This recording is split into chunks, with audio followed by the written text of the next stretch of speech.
I am back for video 2. This is the biggest question that I've had asked is how did we get IVIG? This is the question for every parent of a child with PANDAS and PANS. It's like hitting the lottery if you can get it. It's so hard to get. The doctors are hesitant to prescribe it. The insurance is hesitant to cover it unless you can find like a reason other than PANDAS and PANS. And if you say PANDAS and PANS, it's like code word for alarms going off in insurance and doctors' minds. Like they don't, it's the no word, you don't say it. It's like a swear word. So I know a lot of people call it autoimmune encephalitis. Call it what you will. I kind of was at a place at one time where I was like, no, this is what he has. I'm going to, fight the stigmatism and I'm going to call it what it is and, push for it. That did not get me anywhere. I got to the point where I'm like, you know what? I don't care what you call it. As long as my kid gets help, as long as he gets what he needs, call it whatever you want. And I do think that helped me. Unfortunately, I do wish there wasn't such a stigma around it, but it just is what it is. Okay, so I'm going to tell you how we got IVIG. First, we have some great doctors, very smart, very educated doctors. We bounced around for a long time, ended up kind of entering this program. We have a program in Utah with the University of Utah called the Home Program. I was told, oh, if you get into this program, then you have like a team of doctors across different specialties that all work on your child together, and they are able to get treatments and things that you might not normally get. So I thought, okay, this is great. This is how we're going to get IVIG. And that we got it the first time with the grant. We did 5 rounds and it didn't work. However, I wasn't convinced. And years later, for a while, I kind of decided, I said in the last video, I kind of decided to sit back and let the doctors steer the boat for a little bit. I was obviously disappointed that IVIG didn't work. And I also had just been fighting for so long that I think I needed a break, and I didn't want to give up, but I also just didn't have the energy for it anymore. I was fighting a battle literally every day with my son already, and I had 3 other kids. I was exhausted. So I was like, okay, maybe if I do what they want to do for a little bit, I give him the meds that they want to give him, I stop kind of fighting them and pushing back so much, let them take the reins. I'm like, okay, if it's really PANDAS and PANS, then psych meds and things aren't going to solve our problems, but they might put band-aids on.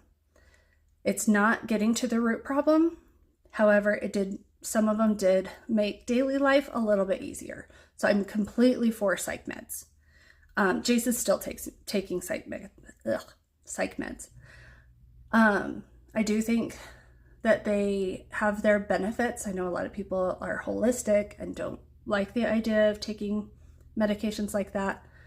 For us to survive, and for our other kids to be safe, and for Jace to be safe, that's the road that we had to take. So I sat back for more than a year, probably a couple years. And here's what I learned. Doctors have their own language, and in order to get them to listen to me and not think I'm this crazy, irrational, emotional mom that is just Googling things at night and talking to other moms and getting ideas and stuff, which I am, I don't want them to think of me like that because they dismiss you. So we decided we were going to start an Excel spreadsheet for Jace. We call it Jace's log, and we chart every medication change. We chart rashes or any kinds of flare-ups, anything different we chart in this spreadsheet. I give a brief synopsis of the day, and then I rate him on a scale from 1 to 10 based on his symptoms. A 10 is like the worst day ever. I'm like scared for his life. It will be ingrained in my mind forever. We've only had maybe 1 or 2. We've gotten more 8s and 9s, unfortunately, but not recently. So a 1 or a 0 would be like symptom-free, 100% Jace is healed. We don't really get 1s because we've never gotten there, but we have had a lot of 2s.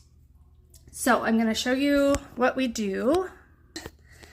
This is his spreadsheet. The column 1, is date. Column 2 is anything that I note different, any medication changes, anything different I see on him. Column 3 is the synopsis of the day, kind of just the overall highlights, lowlights. And then the 4th column is on a scale from 1 to 10. And you can see we have been doing this for, I think, 6 or 7 years now. I'm not always 100% perfect, and sometimes I have to go back, several days and try to remember, but we really try to stay up on top of this because whenever we have a doctor's appointment, I add them on here so that they can go in and they can see all of this. But then I also can turn it into a graph.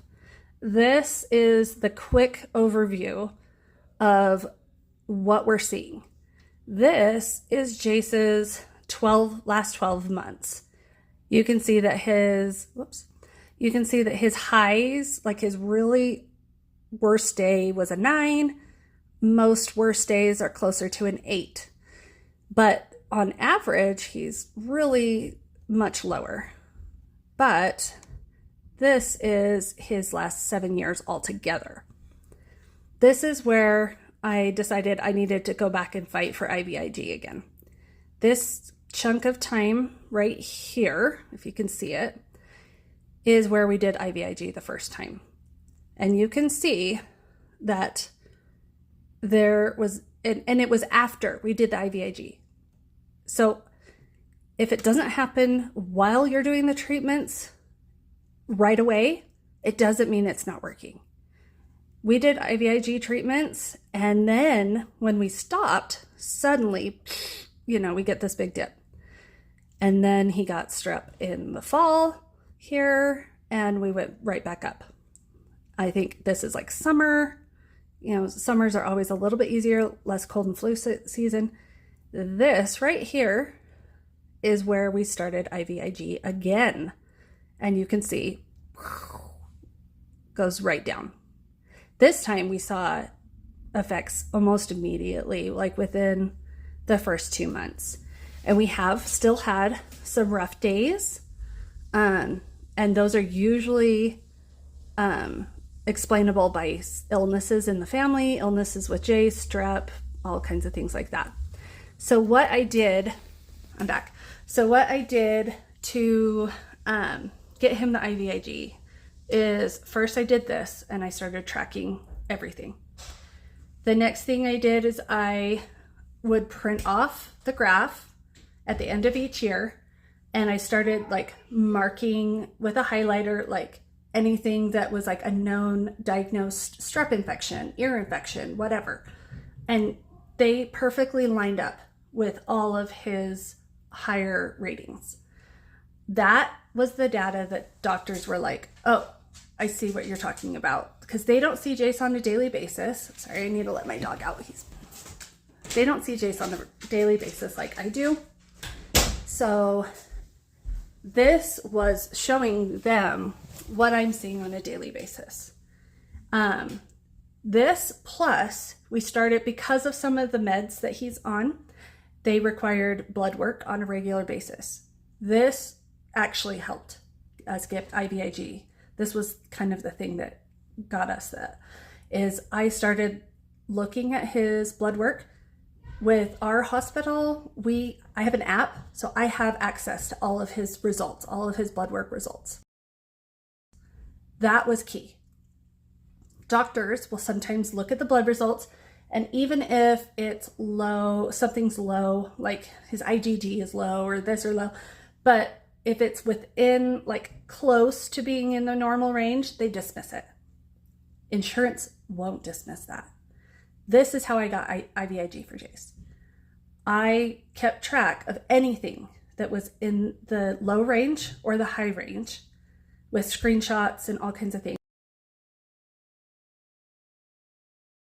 And I tracked it, and he was trending just barely low in a lot of his immune blood tests, all of his blood works. My team of doctors was dismissing this. So I went to a doctor that's in Utah. His name's Dr. Voss, and he's a little bit more willing to treat kids with PANDAS and PANS. He's listed on the network and all of that. And so I hadn't gone to him in the past because he was far away. His offices were far away. But I started doing, I did a couple in-person visits, and then I started doing televisits. Thanks to 2020, like all the doctors started doing that. And so that's been great. But I showed him the blood work, and I was like, is this enough to get him IVIG with an immune deficiency? And he was like, let's give it a shot. He sent in the request, the orders for immune deficiency to get IVIG, and it was approved right off the bat. And I can't tell you, like, after years and years of trying to get a treatment for your kids, you feel like you go into these doctor's visits and you're just crying, you're sobbing, you're like begging them for help to finally get that and to have it covered 100%. Like, we had met our deductible for the year. So they're like, hey, for the rest of the year, he gets this 100%. And with immune deficiencies, it's covered for life. Like, he could keep going forever. It has been like truly a miracle.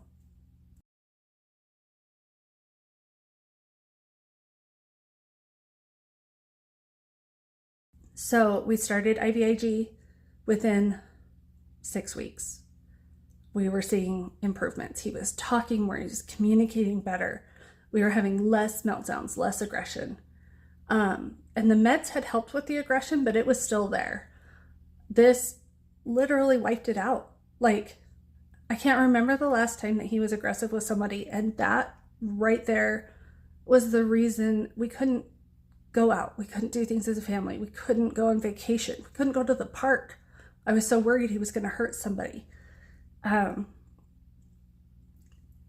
That's how we got it. He qualified under immune deficiency. We've been doing IVIG now for about 1.5 years, and I never want to stop. It's helped him so much. Now, here's the thing.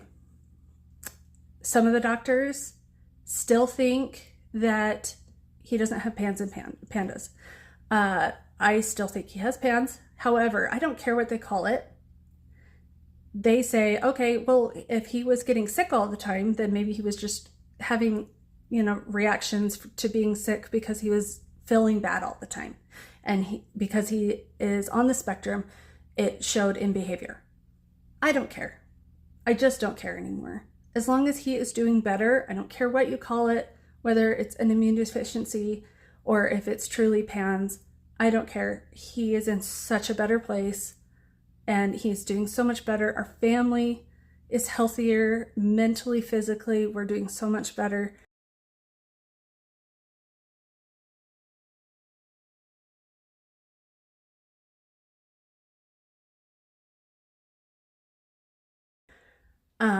And we've continued with the grafts. We've continued with regular doctor visits. We update him, even though he's doing so much better, to make sure we stay on top of things. So anyway, I'm going to shorten this. This is going too long. But anyway, that is how we got IVIG for Jace, and it has literally changed our lives. So don't give up. If your kid has PANDAS or PANS and you want IVIG for your child, and you think that is the answer, like I did, don't give up. Look for ways. Talk talk to the doctors, speak their language, keep track of blood work, get regular blood work, their immune, efficiency blood work, whatever, IVIG and all of those, track those every, 6 months or so.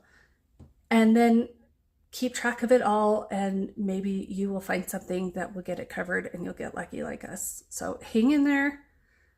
I just want to give people hope. I want to let you know how we did it. I don't know if it'll work for you the same, but never give up hope and always fight for your kid. So make sure that you subscribe, share, and spread the love, spread the hope.